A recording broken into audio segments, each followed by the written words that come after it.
Apa itu ulcus decubitus? Pernahkah kalian mendengar istilah yang disebut sebagai ulcus decubitus? Istilah apa ya itu? Kalau dilihat dari namanya, seperti mirip mantra dari Harry Potter ya. Tapi ini bukan mantra Harry Potter ya teman-teman. Istilah ini merupakan istilah medis yang terdengar mirip dengan mantra Harry Potter karena asalnya dari bahasa Latin. Sama seperti mantra-mantra dari Harry Potter. Ulcus decubitus berasal dari dua kata, yaitu ulcus yang berarti luka dan decubitus yang berarti berbaring, atau mungkin kita lebih akrab menyebutnya rebahan. Nah, kalau digabung jadi luka rebahan, ya maksudnya adalah luka yang muncul saat seseorang rebahan terlalu lama. Tunggu dulu. Tapi bukannya rebahan itu membuat nyaman ya? Kenapa malah bikin luka? Model kasurnya bukan yang satu ini kan? Pastinya bukan karena kasurnya seperti itu ya. Tapi kenapa bisa jadi luka? Memangnya apa yang terjadi sampai bisa luka? Mari kita bahas satu persatu. Sebelum kita maju lebih jauh, mari kita berimajinasi sebentar. Coba kita bayangkan kita lagi rebahan. Kalau durasinya 10-15 menit, pasti setelah bangun rasanya segar. Tapi coba bayangkan kalau misalnya kita cuma bisa rebahan saja selama 1 hari penuh. Rebahannya selama 24 jam. Badan kita mulai terasa nggak enak dan mungkin kepala kita terasa pusing.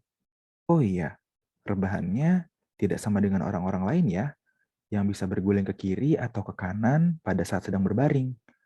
Tapi bayangkan kalau kita hanya bisa rebahan dengan lurus, kepala menghadap ke arah langit-langit, dengan tangan dan kaki yang lurus terus-menerus. Bagian belakang tubuh kita akan terus-terusan bersentuhan dengan permukaan kasur. Nah, situasi seperti inilah yang bisa mengakibatkan ulcus decubitus. Tapi kenapa ya posisi yang terus-menerus bersentuhan dengan permukaan kasur ini bisa membuat luka? Kan tadi kasurnya tidak berpaku. Memang betul, kasurnya tidak ada pakunya. Tapi, posisi ini bisa membuat gangguan pada aliran darah. Yang nantinya, kalau kita biarkan lama-lama, bisa merusak kulit, sehingga timbullah luka. Gangguan aliran darah pada posisi ini terjadi karena kita punya yang namanya berat badan. Berat badan ini akan menekan pembuluh darah kita pada saat kita berbaring, sampai akhirnya darah yang ada di punggung kita tidak bisa mengalir dengan normal. Nah, salah satu dari fungsi darah adalah untuk membawa zat-zat sisa dari seluruh tubuh kita supaya bisa dibuang dan tidak menjadi racun untuk tubuh kita. Kalau darahnya tidak bisa mengalir, berarti zat sisa dalam tubuh juga tidak bisa dibuang. Zat sisa tersebut kemudian bisa mengakibatkan kerusakan pada jaringan di sekitar punggung kita, terutama pada bagian kulit. Gangguan aliran darah ini paling utama terjadi di area tonjolan tulang, karena tulang-tulang yang menonjol akan menekan pembuluh darah lebih kuat dibandingkan daerah lain yang lebih datar. Selain gangguan aliran darah karena tekanan, biasanya gesekan kulit dengan kain baju atau kain dari spray, sarung bantal, atau bed cover juga dapat mengakibatkan timbulnya luka. Karena ada gangguan aliran darah tadi, luka yang terjadi jadi sulit sembuh. Itulah juga yang bisa mengakibatkan ulcus decubitus. Pada umumnya, orang-orang yang memiliki risiko tinggi untuk mengalami kondisi ini adalah yang pertama, orang-orang yang mengalami kondisi yang mengakibatkan dia sulit untuk mengubah posisi pada saat berbaring lama. Biasanya, ini terjadi pada orang-orang yang mengalami cedera tulang belakang sehingga tubuhnya tidak bisa bergerak. Kemudian bisa juga pada orang-orang yang mengalami stroke atau yang mengalami koma di rumah sakit atau mungkin penyakit berat lain sehingga tidak bisa menggerakkan tubuhnya. Kemudian, orang-orang yang bisa mengalami risiko tinggi terjadinya ulcus decubitus adalah orang-orang yang tidak merasakan nyeri dengan baik, walaupun sudah lama berbaring dan sudah mulai timbul luka. Hal ini biasanya terjadi pada orang-orang yang mengalami cedera tulang belakang, atau mungkin orang-orang yang mengalami kencing manis cukup berat, sehingga sel-sel sarafnya mulai rusak. Kemudian, orang-orang yang memiliki nutrisi kurang baik juga bisa memiliki risiko terjadinya ulkus dekubitus yang lebih tinggi. Oleh sebab itu, sangat penting untuk orang-orang yang dirawat di rumah sakit untuk memperhatikan makanan, jenisnya seperti apa, seberapa banyak, itu sebaiknya dikonsultasikan dengan dokter yang merawat, karena untuk setiap penyakit bisa berbeda-beda.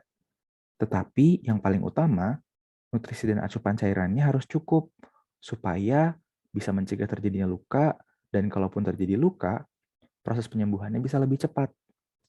Lalu yang terakhir, orang-orang yang memang punya penyakit yang dapat mengganggu aliran darah, misalnya ada kencing manis, sehingga rentan mengalami kerusakan pembuluh darah dan gangguan aliran darah. Kalau misalnya lukanya sudah muncul, risiko yang paling tinggi adalah terjadi infeksi kuman, dan nantinya bisa menjadi berat karena lukanya terbuka dan sulit sembuh. Oleh sebab itu, akan lebih baik kalau misalnya kita mengenali ulkus sebelum muncul lukanya. Berikut merupakan beberapa hal yang bisa kita perhatikan sebagai tanda-tanda awal dari ulkus dekubitus. Yang pertama, ulkus dekubitus awalnya ditandai dengan perubahan warna di bagian yang lama tertekan pada saat berbaring. Kalau di kulit yang putih, biasanya perubahan warnanya terlihat seperti warna merah. Kemudian, untuk kulit yang lebih gelap, biasanya warnanya terlihat ungu kebiruan. Yang berikutnya adalah kulit yang berubah warna tadi tidak menjadi putih pada saat ditekan. Kemudian, yang ketiga, biasanya bagian tersebut teraba hangat seperti spons atau keras. Kemudian, yang keempat adalah biasanya bagian yang berubah warna tersebut terasa nyeri atau gatal. Kalau ditemukan tanda-tanda itu, silakan hubungi dokter yang menangani agar bisa ditangani atau dikonfirmasi. Atau jika pasiennya dirawat di rumah, bisa segera dibawa ke rumah sakit.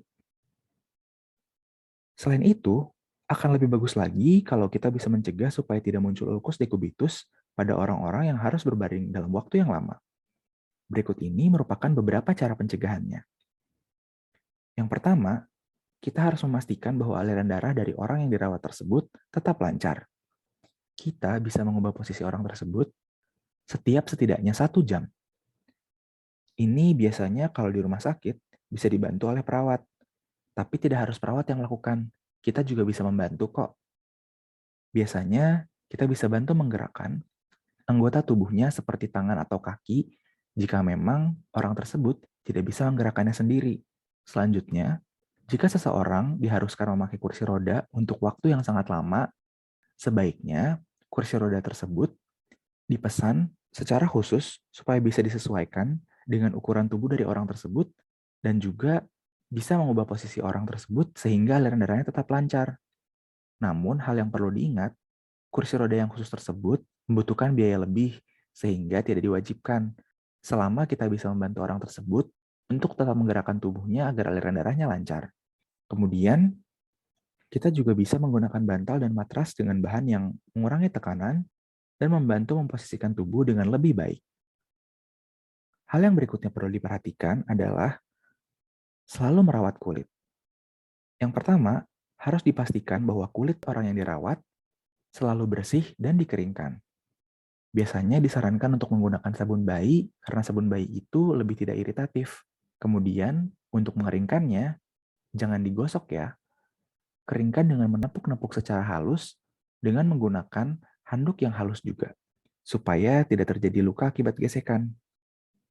Kemudian, kita bisa melindungi kulit juga dengan menggunakan krim pelembab. Lalu, kita juga harus mengganti pakaian dan spray serta sarung bantal dan bed cover secara rutin sesuai dengan kebutuhan. Pastikan juga spray sarung bantal dan juga selimut yang digunakan tidak terlipat-lipat supaya tidak menggesek-gesek bagian kulit dari pasien. Selanjutnya, kita juga bisa menghindari pakaian yang berkancing supaya tidak menggesek kulit.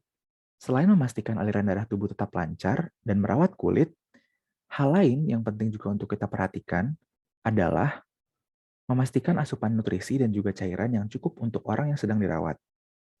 Kemudian, jika orang tersebut merokok, maka disarankan untuk berhenti merokok, supaya aliran darahnya bisa tetap baik dan bisa mengurangi risiko terjadinya kerusakan pembuluh darah.